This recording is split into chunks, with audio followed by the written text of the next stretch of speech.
You ask Tiger to calculate. This deals with linear inequalities with one unknown. The final result is x smaller than 12. Let's solve it step by step.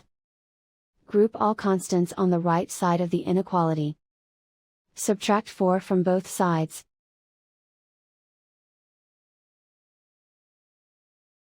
Simplify the arithmetic.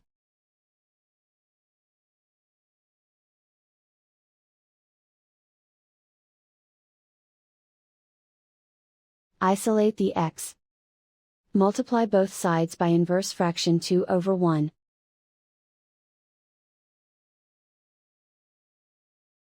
Group like terms.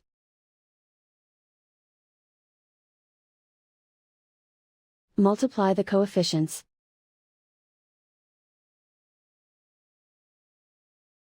Simplify the fraction.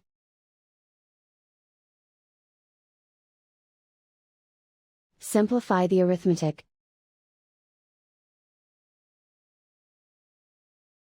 Plot the solution on a coordinate grid. And so the final result is x smaller than 12.